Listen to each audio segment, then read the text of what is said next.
네, 안녕하세요. 맞춤형 화장품 조제관리사 자격증 대비 17강 시작해 보도록 하겠습니다. 자, 17강은 드디어 파트 3이 시작이 됐습니다. 파트 3의 교과목 내용은 유통화장품 안전관리죠. 자, 그 중에서도 저희가 제일 먼저 배울 내용은 유통화장품 안전관리 기준입니다. 자, 유통화장품 안전관리 기준은 제가 파트 1, 파트 2에서도 잠깐씩 언급이 되면서 제가 조금씩 설명을 드린 부분이 있었어요. 여러분들도 기억을 하시죠? 자, 그 중에서도 가장 최근에 배웠던 내용이 혹시 어떤 건지 기억을 하시나요? 자, 유통화장품 안전관리 기준에 이제 위반됐을 때, 유통 중에 위반이 됐을 때는 우리는 이것을 위해 화장품 나등급이라고 우리가 말을 했었죠. 자, 여러분들 기억이 나셔야 됩니다. 자, 나등급이었는데요. 하지만 유통화장품 안전관리 기준에 무조건 위반됐다고 나등급은 아니었고 예외사항이 두 가지 있었습니다.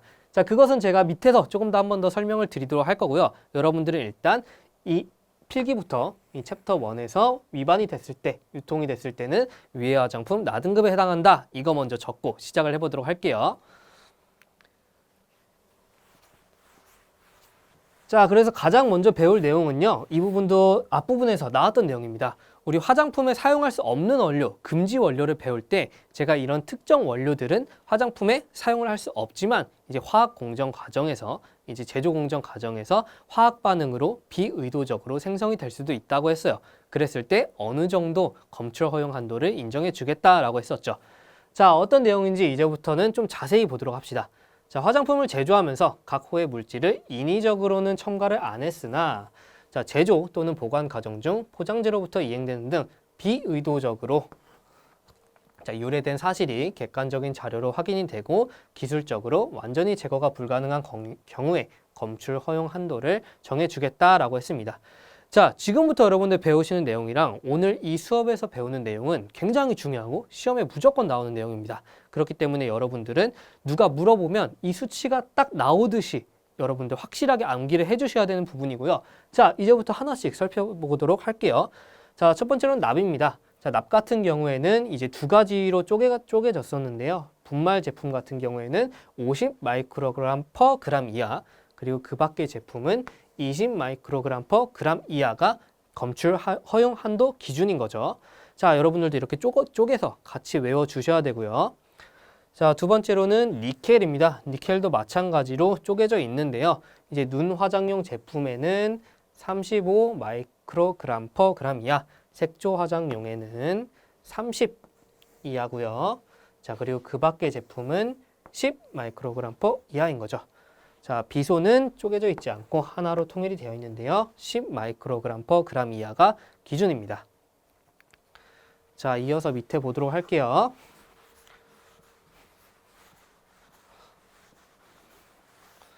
자, 수은 같은 경우에도요. 하나로 정해져 있어서요. 1 마이크로그램 퍼 그램 이하고요. 안티몬은 10이고요. 카드뮴 5고요. 자, 디옥산은 100 마이크로그램 퍼 그램 이하입니다. 자, 이 밑에 메탄올 보시면요. 메탄올은 이제 마이크로그램 퍼 그램이 아니라 퍼센테이지로 지금 정리가 되어 있는데요. 0.2%, 물휴지일 때는 0.002% 이렇게 외워주셔야 되고요. 자, 여기서 볼륨 퍼 볼륨이라고 하는 건 이제 우리가 퍼센테이지, 농도를 구할 때는 볼륨, 부피로 이제 계산을 할 수도 있고요. 웨이트, 무게로 계산을 할 수도 있습니다. 자, 이거 같은 경우에는 이제 볼륨으로 계산을 했다 정도로 이해를 해주시면 되고요. 중요한 건 이 수치겠죠. 자, 그리고 포름알데히드도 이제 두 개로 쪼개져 있습니다. 자, 일반적으로는 이제 2000 마이크로그램 퍼 그램 이하고요. 물휴지일 때는 20 이하여야 된다라는 거 쪼개서 외워주셔야 되고요. 자, 프탈레이트는 이제 세 개에 한해서 정해져 있죠.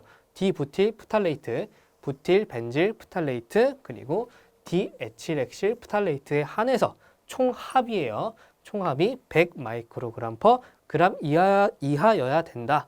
여러분들 이 수치 다 알고 계셔야 되는 거고요. 우리가 마지막으로 한 번 더 정리를 해볼 때 이 단위에 대해서 한번 정리를 해보도록 할게요. 자, 아직은 마이크로그램이 조금 생소하신 분들도 있을 수 있기 때문에 한번 정리를 하고 가자면요. 여러분들 이 단위는 그램이 있을 수 있고요. 밀리그램이 있을 수 있고 또 마이크로그램이 있을 수 있죠. 자, 그램, 밀리그램은 여러분들 익숙하실 겁니다. 한번 그래도 정리를 해보자면요. 1g은 1000mg이죠. 자, 그리고 1mg 같은 경우에는요. 1000 마이크로그램입니다. 자, 여러분들이 이걸 한번 정리를 하고 가시고요. 자, 그랬을 때 이제 1 마이크로그램을 우리가 그램으로 환산을 한다면요. 1 마이크로그램은 10의 마이너스 6승, 0이 6개니까요. 마이너스 6승 g이라고 우리가 정리를 할 수 있습니다. 자, 이거 같은 경우에는 시험에 직접적으로 나오진 않지만 여러분들이 기본 상식으로 알고 있으면 굉장히 유용하고요. 또한 이제 이 단위가 환산이 돼서 문제를 좀 꼬을 수도 있기 때문에 여러분들도 이 정도는 같이 알고 가시는 걸 제가 추천을 드리고요. 자, 제가 이 설명을 왜 드렸느냐? 방금 말씀드렸듯이 단위가 환산돼서 문제가 나올 수 있어요. 자, 예를 들면 포름알데히드가 2000 마이크로그램 퍼 그램 이하여야 된대요. 이거를 우리가 퍼센테이지로 바꿨을 때는 어떻게 될까라는 것을 알고 있어야 되는데요. 한번 계산을 같이 해보도록 할게요. 자, 포름알데히드 기준입니다. 자, 한번 적어보도록 할까요? 2000 자, 마이크로그램 퍼 그램 이하라고 했는데요. 자, 이걸 백분율로 퍼센테이지로 표현을 한다는 건요. 항상 곱하기 100이 되는 거죠. 자, 곱하기 100을 한다는 게 퍼센테이지로 계산을 한다는 거고요. 자, 이걸 다시 한 번 더 계산하면 이제 2000 이걸 바꿔볼게요. 곱하기 그램분의 마이크로그램은 뭐였어요? 10의 마이너스 6승 g이었죠. 10의 마이너스 6승 g. 자, 곱하기 100이죠. 자, 이렇게 했을 때 일단은 그램 지워지고요. 10의 마이너스 6승은 이제 조금 더 나눠보면 이게 100부터 없애고 이게 마이너스 4가 되겠죠. 자, 그리고 여기서도 0 3개를 없애서 이걸 마이너스 1까지 없앨 수 있을 겁니다. 즉, 다시 한 번 더 정리를 하자면 2 곱하기 10의 마이너스 1승이 될 수 있겠고요. 자, 이걸 분수로 표현하면 10분의 2, 즉 0.2%가 될 수 있겠죠. 자, 그래서 이 포름알데히드 같은 경우에는 퍼센테이지로 환산하면 0.2% 이하여야 된다라는 겁니다.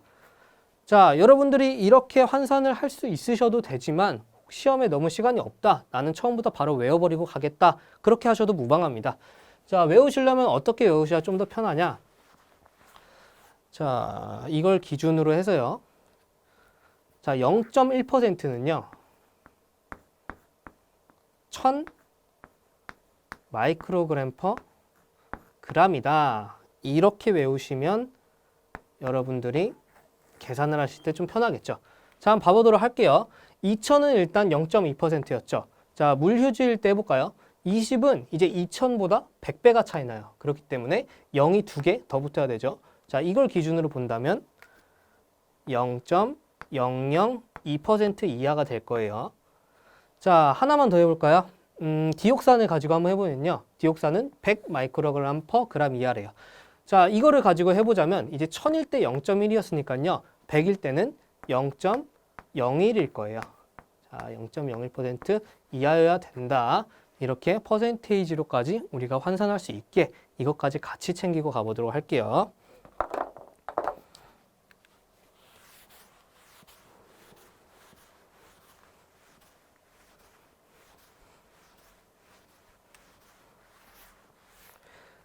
자, 다음 내용입니다. 다음 내용은요. 미생물 한도인데요. 미생물 한도도 굉장히 중요합니다. 자, 일단은 미생물 우리가 정의하자면 세균, 진균 이거부터 알고 계셔야 되는데요. 세균과 진균을 더한 게 총호기성 생균수다라고 이해를 하시면 됩니다. 자, 그래서요. 이 네 가지 중에서는요. 일단 3번을 먼저 기준으로 해서 우리가 정리를 해보자면요. 기타 화장품, 이제 일반적인 화장품의 경우에는 1000개 이하, 이것도 총호기성 생균수를 말하는 거거든요. 즉, 세균 플러스 진균을 얘기하는 거죠. 자, 일반 화장품은 세균 플러스 진균의 합이 1000개 이하여야 되는데요. 여기서 이제 1번을 보면 이제 영유아용이랑 눈화장용은 조금 더 엄격하게 관리를 해야 된다. 그렇기 때문에 총호기성 생균수가 1000개가 아니고 500개 이하가 돼야 된다라고 이해를 하시면 되고요. 자, 물휴지 같은 경우는 조금 특별하죠. 세균이랑 진균이 각각 100개 이하여야 됩니다. 즉, 세균도 100개 이하여야 되고 진균도 100개 이하여야 된다라는 얘기고요. 자, 그 다음에 4번 같은 경우에는 아예 불검출돼야 되는데요. 대장균, 녹농균, 황색 포도상구균 얘네들은 아예 불검출돼야 된다가 유통화장품 안전관리 기준에서 미생물의 한도이겠습니다. 자, 이것도 시험에 굉장히 자주 나오고 또 계산하는 문제가 또 나오고 있죠. 자, 일단은 우리가 기준치 먼저 지금 공부를 하고 있고요. 자, 다음에는 내용량 기준입니다. 내용량 기준 같은 경우에는 이거 먼저 우리가 정리를 해야 돼요. 전에 파트 2에서 우리가 배웠을 때 내용량 기준은 위의 화장품에는 해당이 안 된다라고 제가 설명을 드렸었습니다. 여러분도 한 번 더 복습 겸 위의 화장품이 아니다 라는 것을 한 번 더 필기를 하고 가도록 하고요. 자, 왜냐면은 위의 화장품이란 건 이제 해를 끼칠 우려가 있는 거였는데 내용량이 부족하다고 하는 게 이제 위험하진 않다, 위해를 끼치는 않는다라고 우리가 정의를 했었죠. 그렇기 때문에 위의 화장품에 해당이 안 된다였었고요. 자, 이제 기준을 한번 정리를 해볼게요. 제품 3개를 가지고 시험합니다. 자, 제품 3개를 가지고 시험할 때 평균 내용량이 표기한 양에 대비해서 97% 이상을 충족해야 된다가 그 기준이고요. 화장 비누 같은 경우에는 건조 중량을 내용량으로 한다. 이것도 무조건 챙겨가야 되는 내용이죠. 자, 일단은 화장 비누 먼저 한번 정리를 해볼까요? 화장 비누 같은 경우에는 제가 뒤에 이제 기재 표시 사항에서 한 번 더 말씀을 드릴 텐데 이제 표시를 할 때 건조 중량과 수분 중량을 모두 다 표시를 해야 됩니다. 자, 표시는 수분 중량, 자, 그리고 건조 중량. 자, 2개 다 표시를 해야 되는데요. 자, 하지만 그 내용량의 기준은 건조 중량을 기준으로 한다는 거죠. 자, 예를 들어서 표시가 수분 중량 더하기 건조 중량, 총 중량이 120이라고 돼 있다고 칠게요. 120g. 자, 근데 건조 중량도 써 있어야 된다고 말씀드렸었죠. 거기서 건조가 100g이다 라고 표시된 비누가 있습니다. 이 비누의 내용량 기준은 120g을 기준으로 97%가 아니고 건조 중량 100g을 기준으로 97%가 돼야 된다. 즉 97g이 돼야 되겠죠.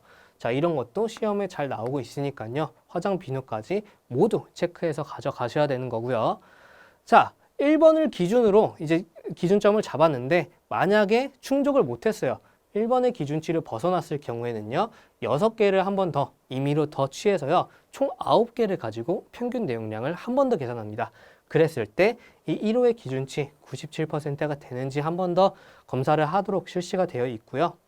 자, 하지만 여기서도 만약에 이제 97%가 충족을 못했다. 그렇게 되면은 이제 기준 일탈로 보는 거죠. 그래서 뭐 재작업을 할 수도 있고 뭐 기타 작업에 대한 조치를 품질 보증 책임자가 하겠죠. 이 내용은 이제 뒤에서 제가 말씀을 드리도록 할게요. 자, 어찌 됐건 이 내용량 기준까지도 이렇게 다 알고 계산도 할 수 있어야 된다라는 거고요. 자, 다음에는 pH 기준인데요.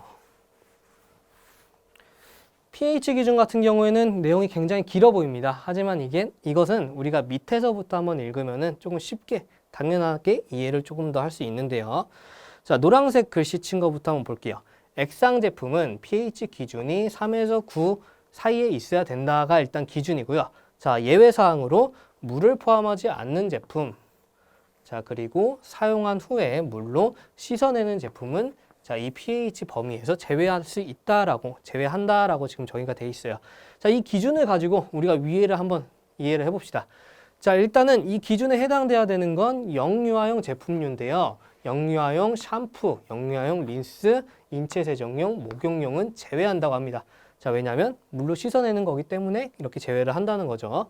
자, 다음으로 눈 화장용, 색조 화장용. 자, 다 해당이 되고요. 두발용도 해당이 되는데 마찬가지로 샴푸, 린스는 제외한다고 되어 있고요. 면도용도 해당이 되는데요. 쉐이빙 크림, 쉐이빙 폼 제외, 기초 화장용도 같은 맥락으로 클렌징 워터, 오일, 클렌징 로션 등 메이크업 리무버 제품 제외. 자, 이렇게 써 있는 이유를 이제 우리가 밑에를 보면 쉽게 파악을 할 수 있겠죠. 자, 이런 이제 종류들 중에서 액제, 로션제, 크림제 및 이와 유사한 제형의 액상 제품은 pH 기준이 3에서 9 사이여야 된다를 우리가 이제 이해를 하면 됩니다. 자, 그래서 여러분들은 이 예외 사항까지 확실히 알고 계셔야 pH 기준을 정확하게 아신다라고 받아들이실 수 있을 겁니다. 자, 다음은 기능성 성분의 함량입니다. 자, 이 기능성 성분의 함량도 이제 전에 배웠던 걸 또 곱씹어야 될 사임이에요. 자, 기능성 성분의 함량, 위의 화장품 기억이 나시나요? 위의 화장품 다등급이었어요. 자, 위의 화장품 다등급 같이 또 적고 한 번 더 곱씹고 가시고요. 자, 이 기능성 성분의 함량을 말씀드리기 전에 우리 위해 화장품 한 번만 더 짚고 갈까요? 자, 제가 이 유통화장품 안전관리 기준을 지금 알려드리고 있죠. 이 기준을 위배한 건 위해 화장품이라고 지금 설명을 드리고 있는 부분인데요. 자, 여기서 여러분들이 이 위해 화장품의 개념을 조금 벗어나서 이해하시면은 굉장히 실수하실 수도 있거든요. 자, 무조건 이 기준을 벗어난다고 해서 위해 화장품이냐라고 했을 때는 그게 좀 위험할 수 있는 겁니다. 왜냐하면 위해 화장품은 유통 중에 이제 그 발견됐을 때 위해 화장품인 거고요. 만약에 공장에서 만들고 있는데 이 기준을 벗어났다. 그러면은 기준 일탈인 거로서 뭐 재작업을 할 수도 있고 폐기를 할 수도 있고 그러한 최종 결정은 아까 말씀드린 품질보증 책임자가 한다는 거고요. 뒤에서 우리 배울 거니까요. 아직 모르시는 분들도 차근차근 일단 이해를 하시되 무조건 기준을 벗어난 게 위해 화장품이 아니라 위해 화장품의 개념 자체가 유통 중에 일어난 거다. 이거를 여러분들 꼭 잊지 말고 짚고 가셔야 되는 거예요. 자, 그래서 기능성 성분의 함량 이제 심사 또는 보고한 기준에 적합하여야 된다라는 거고요. 자, 다음으로는 이제 비누에 있어서 유리 알칼리의 한도입니다. 자, 이 유리 알칼리를 말하려면 비누와 반응을 이제 아셔야 되는데요. 간단하게만 말씀드리면 지방산과 알칼리가 이제 반응을 하는 게 비누와 반응인데요. 거기에서 이제 생성되는 게 비누라고 이해를 하시면 됩니다. 자, 거기서 유리 알칼리는 이제 산과 만나지 못한, 즉 비누와 반응을 하지 못한 남아있는 알칼리입니다. 자, 그래서 이 알칼리가 남아있으면 피부에 자극이 되기 때문에 이것도 한도를 정해놨다. 유리 알칼리는 0.1%가 이 한도이다라는 것까지 여러분들 알고 가셔야 되는 거고요. 자, 다음에는 퍼머넌트 웨이브용 제품 펌제입니다. 자, 일단 여러 가지 기준을 말씀드리기 전에 이 펌제의 종류에 대해서 제가 한 번 더 설명을 드릴게요. 이미 공부를 어느 정도 하신 분이나 뭐 복습을 하시는 분들은 펌제가 여러 종류가 있다는 걸 알고 계실 거예요. 그걸 조금 더 명확하게, 좀 더 알기 쉽게 이해를 시켜드리자면요. 펌제는 이제 1욕식이랑 2욕식으로 주로 나뉘죠. 여러분들 뭐 냉 1욕식, 냉 2욕식, 뭐 가온 2욕식 이런 식의 이제 종류를 들어보셨을 거예요. 자, 이 1욕식, 2욕식이 뭐 별다른 게 아니고요. 1욕식은 일제만 사용한 걸 얘기하고요. 2욕식은 일제랑 이제까지 사용한 걸 얘기를 합니다. 자, 일제는 이제 우리가 펌제라고 주로 얘기를 하고 환원제라고 얘기도 하죠. 자, 그리고 이제는 이제 중화제라고 하기도 하고요. 산화제라고 표현을 하기도 합니다. 자, 일제의 주 성분은 치오글리콜산이나 시스테인이 주로 사용이 되고요. 이제 같은 경우에는 브롬산 나트륨이나 과산화수소수가 주로 쓰입니다.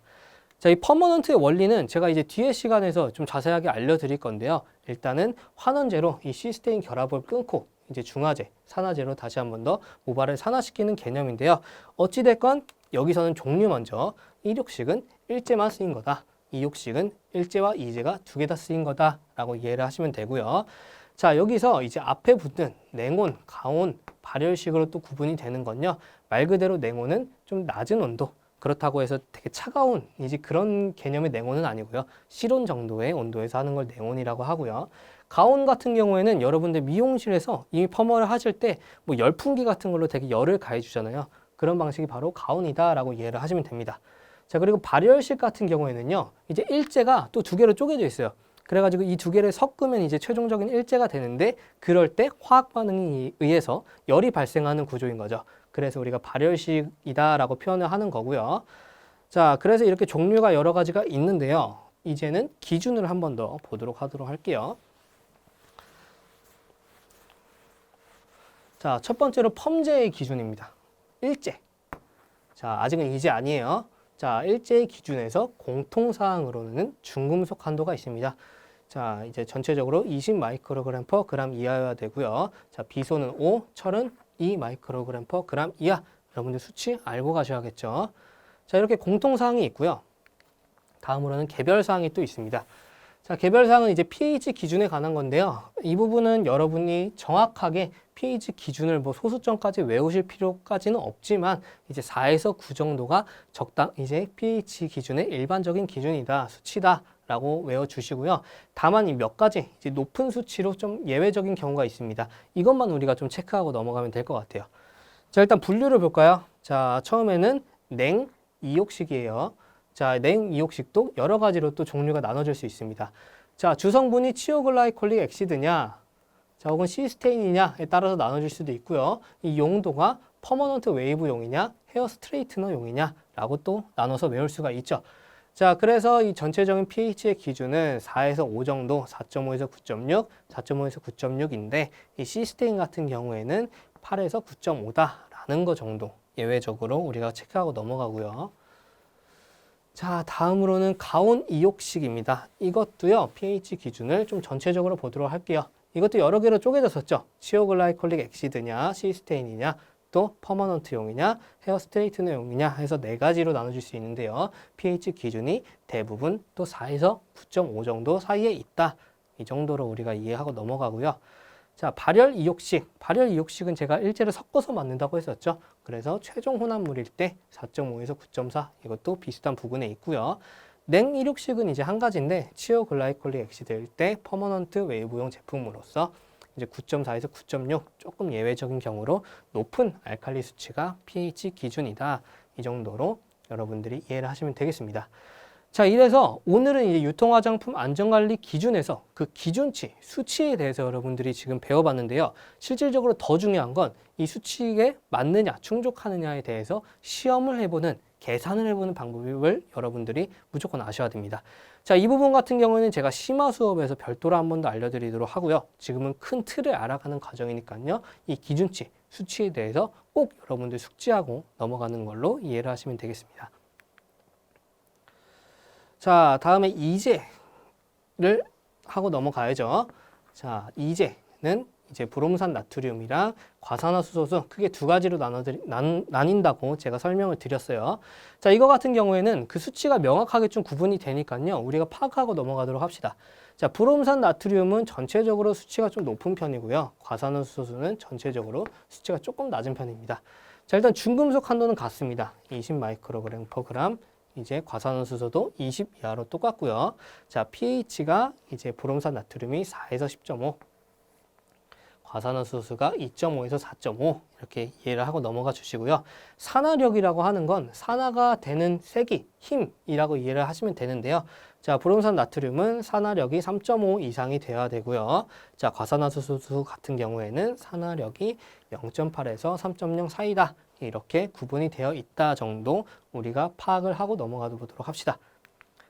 자, 그래서 오늘은 여기까지 하고 넘어가도록 하겠고요. 다음 시간에 다시 인사드리겠습니다. 감사합니다.